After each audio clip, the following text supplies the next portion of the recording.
rukun iman. Iman atau akidah itu sebagaimana kita tahu ada iman kepada Allah, iman kepada para malaikat Allah, iman kepada kitab-kitab Allah, iman kepada Rasul atau utusan-utusan Allah, iman kepada yaumil akhir, dan terakhir iman kepada qadar. Ini adalah akidah yang kita yakini.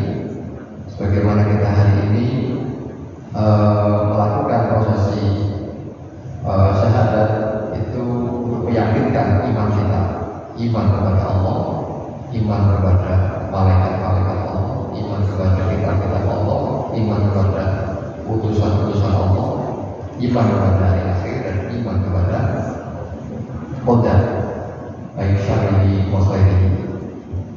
Nah, iman ini memang lebih banyak dekat dengan sir, hal yang tidak tampak. Jadi orang beriman itu wujudnya iman yang dalam hati. Nah, begitu kita masuk ke kedua pilar rukun Islam, itu adalah pilar syariat. Syariat itu bisa kita siarkan. Bersyahadat ini rukun Islam yang pertama. Kita bisa bersaksikan bersama-sama bahwa kita mendeklarasikan diri dapat hidayah, dapat anugerah berupa nikmat Islam. Ini bisa kita siarkan. Sholat adalah perilaku kewajiban kita sebagai umat Islam, rukun Islam yang kedua yang juga kita siarkan. Ya, jadi orang menjalankan sholat itu pasti bisa diriakkan. Karena orang lihat, rajin dan bahkan sholatnya ini bisa tampak banyak. Dan tadi sholat itu kita nggak tahu hatinya khusyuk apa enggak, hatinya Allah apa enggak. Karena ini memang syariat. Syariat itu sesuatu yang tampak yang bisa dijalankan. Syariat. Orang masuk kampus, duduk di kelas, syariat belajar. Apakah belajarnya ini benar apa enggak? Apakah dia fokus apa enggak, konsentrasi apa enggak, itu nomor satu. Tapi syariatnya belajar ya datang kampus. Sholat kita syariatnya apa? Dimulai dari takbiratul ihram sampai di akhir dengan salat, didahului dengan wudu bersuci. Sepanjang orang itu berwudu lalu berniat takbir, baca salat rukunnya, sah secara syariat sholat. Soal diterima apa enggaknya, apakah tadi benar-benar kepada Allah apa enggak, itu Allah Subhanahu wa taala yang menilai. Zakat juga sama. Kita bisa macam-macam orang melakukan prosesi pelaksanaan zakat, puasa, sampai kepada apalagi ibadah haji, ya kan? Pulang dari haji jadi mungkin haji. Ini syariat. Nah, dalam ilmu syariat ini ada namanya perilaku yang dalam kehidupan masyarakat kita.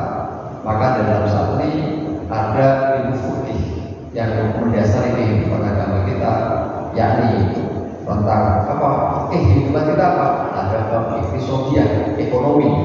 Kita bekerja, kita mencari nafkah pagi, siang, malam ini untuk mencari bagaimana hukum ekonomi diatur dalam fikih. Ya kan? Halal hukumnya dalam perilaku ini ada hukum halal, haram, makruh, mubah, sunnah. Gitu ya. Jadi kita biarkan konstruksi Islam, pilar iman, pilar syariat. Di sini ada hukum fikih yang berkaitan kita. Ada bab pernikahan, pernikahan. Kita nikah berapa enggak? Bagaimana syarat untuk menikah? Diatur sehingga kita terhindar dari perkara zina dan lain-lain. Ada bab jinayah. Ada bab fawaid, hukum waris, hukum tarawih, waris-waris, ada hukum muamalah dan seterusnya. Itu ada di bab fikih. Bagaimana hukumnya, bagaimana kalau dalam fikih itu mulai dari diatur semua, jual beli diatur, pernikahan diatur, perekonomian diatur, berpakaian diatur, dan seterusnya.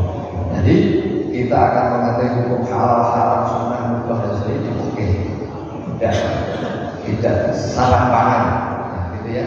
Nah yang terakhir dalam konsep Islam itu, setelah kita beriman, berislam, itu kita namanya kita kenal dengan ihsan. Ihsan ini adalah akhlak. Ihsan ini kalau bahasanya puncak keimanan kita ini, Islam kita itu ya ihsan ini, bahwa Allah ka'anaka ya ka'anaka nah kita beribadah ini seolah-olah memang kita melihat Allah. Fa'ilam takun tarohu fa'innahu yaraka. Jika kita tidak mampu merasakan bahwa kita melihat kehadiran Allah Subhanahu wa Ta'ala, maka kita harus meyakini Allah yang melihat kita. Ini puncak ihsan, akhlak. Jadi orang yang sampai ke ihsan ini pasti sulit untuk melakukan kejahatan, sulit untuk melakukan pengingkaran atas larangan-larangan Allah. Minimal itu, karena dalam Islam itu yang paling pokok adalah mutlak alaih dan meninggalkan larangan. Tapi kalau perintah memang Allah itu melalui Rasulnya menyampaikan semampunya. Jadi faidah akan ansyai'in fa'tumin bumasatot. Rasul menyampaikan kalau aku perintah sesuatu atas kalian, lakukanlah semampunya. Ya tentu orang alaf dengan Pak Kiai Nurtondo beda. Pak alaf disamakan dengan kemampuan Nurtondo ini hafal Quran 30 juz, belajar Islam dari kecil sampai sekarang, terus lagi program S3 di perguruan tinggi ilmu Quran. Ya pasti pengalaman spiritual, pengalaman lain-lain. Nah, maka kata Rasul, kenapa kok kodeksnya Mas Tato? Orang yang baru masuk Islam dengan orang yang lama tentu beda cara penilaiannya. Orang yang lemah dengan yang kuat tentu beda.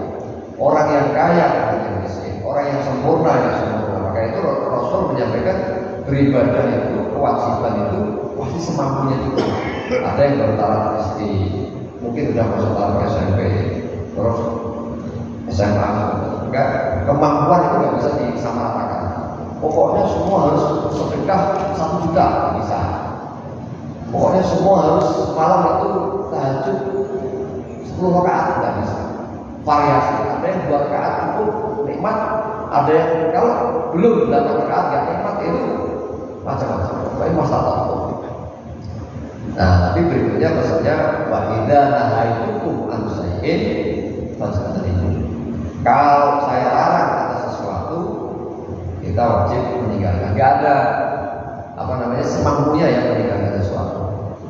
Itu gak ada. Teksnya pas. Kalau dilarang nih begitu maksudnya, semula misalnya gak ada larangan minuman keras, khamar, whisky, brandy dan seterusnya, maka setelah ini melekat larangan minuman keras.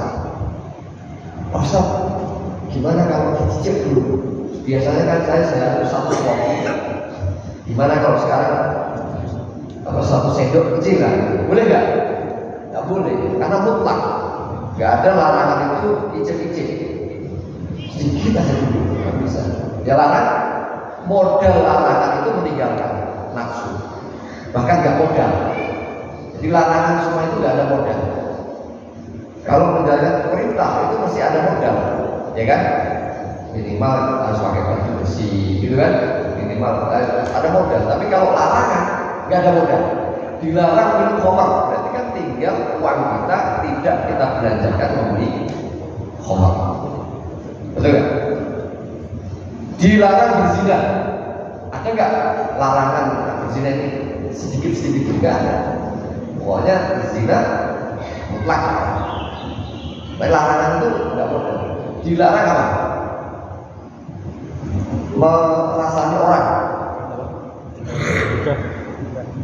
Hibah. Larangan hibah itu berarti tinggal mulut kita kalau lagi pas ngomongin jelek orang ditutup, ganti wah, ini kok jadi orang baik gitu ya. Padahal kita tadi maunya tinggal mulut kita doang yang geser. Ya mungkin.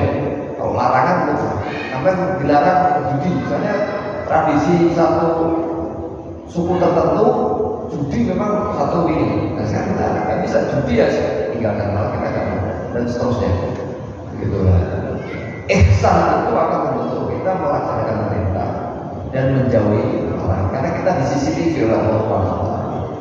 Kita pasti dilihat oleh Allah Subhanahu wa taala. Kita pasti direkam oleh Allah Subhanahu wa taala. Itu ihsan. Maka puncak dari agama kita itu ihsan. Kalau orang ihsan itu sudah semewah. Dan semua sebab kepada Allah Subhanahu wa taala. Kita pasti dikontrol, malu karena semua kita dilihat oleh Allah. Karena itu orang yang ihsan itu pasti berasal dari maka dalam kondisi tasawuf dan itu masuk dalam tasawuf yang melatih ragu diri, hati, pikiran kita ini semata-mata kepada Allah Subhanahu wa taala. Saya kira itu singkat dari kita, mudah-mudahan Mas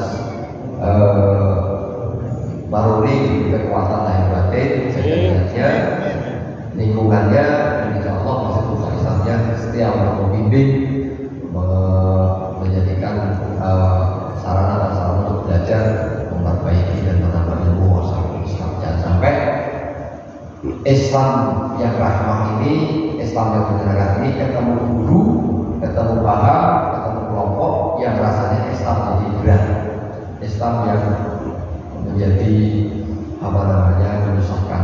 Islam ini tentu tidak mau memberatkan, tapi juga tidak untuk dipermudah. Nah, kita bisa berbahagia untuk menjadi umat Islam ikut Rasulullah SAW.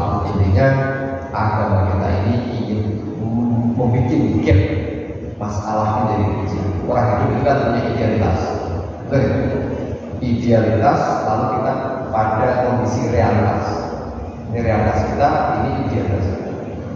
Nah, antara idealitas dan realitas itulah adanya gap. Gap ini adalah masalah kita. Kita harapannya pintar, kan kita pintar. Bagaimana kita yang di sini tetap semerah dengan agama? Kita harapannya kaya, tapi bukan kaya-kaya. Tapi ya, agama ini mengisi ruang gap ini sehingga kita kembali kepada Allah. Harapannya kaya, nggak kaya-kaya, akhirnya karena nggak ada ruang agama bunuh diri. Harapannya kaya, nggak ada agama, akhirnya menghalalkan segala cara, maling. Jadi agama ini mengisi ruang gap ini supaya diisi oleh ruang agama saja. Saya kira itu, mudah-mudahan kita semua dapat manfaat dari Allah Subhanahu wa taala. Ini kita sudah bersama. Assalamualaikum warahmatullahi wabarakatuh. Terima